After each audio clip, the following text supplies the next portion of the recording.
Hey guys, welcome back. This is the part where we go over objects. So let's get started. I'm going to do the easy objects first and then move on to the more complicated objects. Platforms are arguably the easiest object to work with here. What do the platforms have to do? They have to move across the screen to the left, and once they get to the edge of the screen, they have to destroy themselves. That's all they have to do. So let's do that. So I want the game to speed up over time, which means that the platforms cannot have their movement speed hard-coded into them. They have to somehow get this movement speed somewhere else. But they do need to have a starting speed. And then we're going to be modifying this starting speed by some kind of global game speed variable. So this is just one way to do it. There's many different ways of doing it. So I'm going to add a new variable into the OPlatform object.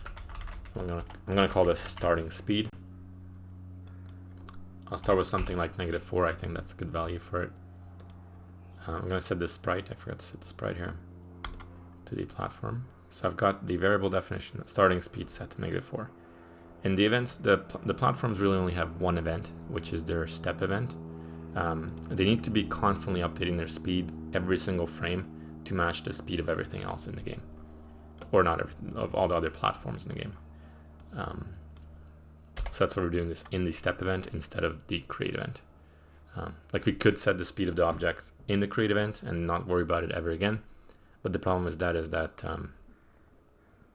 as other platforms that come after them start speeding up more than they are, they might overlap. I don't know. It is an issue that I want to avoid altogether. So I'm going to use the step event. The other thing is in the step event that I don't want these platforms to be moving if the game is paused, right? If the player hasn't started playing or if they died, I don't want these platforms to move. So we're going to use a global variable, global.paused. And if that's the case, then I'm going to exit. This is a very easy way to exit an event if the game is paused. You just put these 2 lines of code at the beginning. Global paused is not a variable that we've set up yet, but I will be creating this later on. So this just checks to see if that's true. If the value is true, then I exit this event. So I don't run any code that comes after here. And then after this, I just need to set the horizontal speed. Horizontal speed is the built-in variable that will make an object move horizontally. I'm going to set it to be equal to my starting speed. So every single frame, I'm going to set the horizontal speed to equal my starting speed, except I'm going to be multiplying it by another global variable. And that one is going to be let's call it global.gamespeed. Okay. So that makes sure that my speed of this platform always matches the speed of the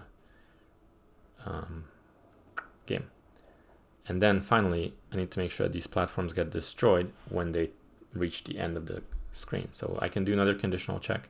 Simply check the x position of the platform. So I can go if x is less than 0, then instance destroy, and that is it. Now, there's 2 ways we need to do one more thing. We need to this won't work.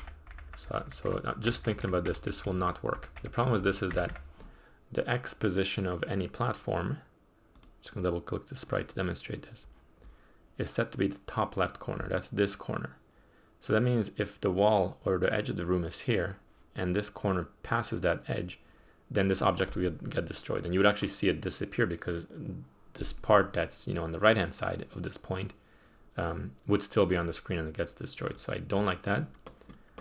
Instead, I want to wait not just until my x position has reached 0, but I want to add the width of my sprite. So sprite width. Sprite width returns how many pixels wide this sprite is. So if I take my x position and add the width of the sprite onto it, then I'll be checking the right corner instead of the left corner. And if that's less than 0, then I destroy. Okay, I think that's it. The platform's done. It's fairly easy to do. The next one is the spawner. So the spawner has the responsibility of spawning these platforms constantly. Same thing when it's paused. And one more thing that I want the spawner to do is I want to allow the spawner to have some variance in the height of the of like how high these platforms get spawned. So I'm going to create a variable. I'm going to call this the, let's call it height. So this will be how many blocks up and down you can spawn. And actually I'm going to add one more variable. I'll call this steps. So one is going to be height, the other one's going to be steps. And I'm going to set my height to be, let's think, my blocks are 32 pixels, so I'm going to set it to 32 pixels. And I'm going to set my steps to be 3, let's say. Maybe, yeah, 3 is good. This will make sense in a second. Okay, let's add an event. Let's add the create event. So in the create event, we want to create one platform to start things off. And I want to store it in a reference. So I'm creating a local variable called platform and going to set it to this platform that I'm creating. So instance create depth. This is a function that creates an instance, throws a copy of an object into the game, but it also returns a reference that's like a pointer or like a way of me being able to look into this object or instance of an object that I just created. I'm going to spawn it at the X position, Y plus, so Y is the Y position of the spawner, but I want to move it up or down using these two values. So I'm going to go random range. Actually, I'm going to go iRandom range. iRandom range returns an integer. And the integer I want to be looking for is anywhere from 0 to steps. So this function will return a number of 0, 1, 2, or 3. So, and I don't know what it's going to be. It's going to be one of those numbers. And then I'm going to take that number and multiply it by height. So for example, if this function returns a 0, then my platform is going to spawn where my spawner is. If this returns a 1, then it's going to spawn 32 pixels above, and so forth, or 32 pixels above, or if it's 264 pixels above, and if it's 396 pixels above. Okay. You could also put a negative number in here, like you could go negative steps, and that would give you even a bigger range, but I think that's, you can play around with this. That's why I left it kind of open. And another thing I want to do is I want to make sure the platforms are not 32 pixels by 32. That's too small. So I want to take the platform. So you can see now that I'm typing platform dots.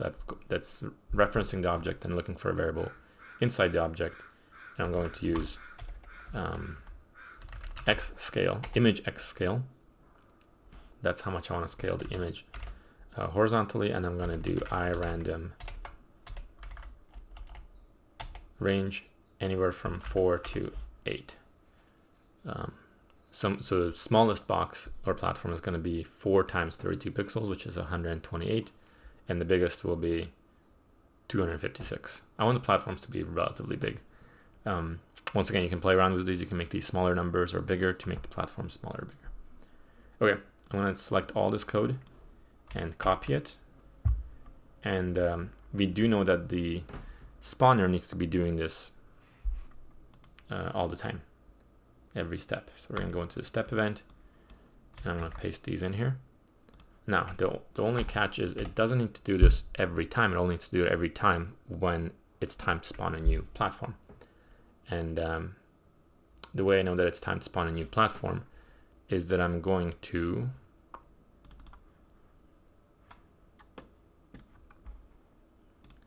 check to see if the previous platform has left the spawner. So I'm going to go and check the platform, check its horizontal position. I'm going to, of course, add its width to it as well, just like before we did. And then I'm also going to say I only want to spawn the next platform when a big enough gap has formed between the two platforms. Like, I mean, the current platform and the next platform that's going to spawn. So I'm going to add another number onto here, maybe 128. And if all of this is less than my X, so X in this case is talking about the platform spawner. So that means if the previous platform has moved this far away from the platform, then I'm going to create a new platform, and I'm going to set its scale once again. So it's the same thing. You do need the brackets. And yeah, this is all the platform the spawner has to do. There's nothing else. Okay, so those are done. How are we on time? I'm gonna pause here, and then in the next video we'll talk about the player. The player takes a bit more code.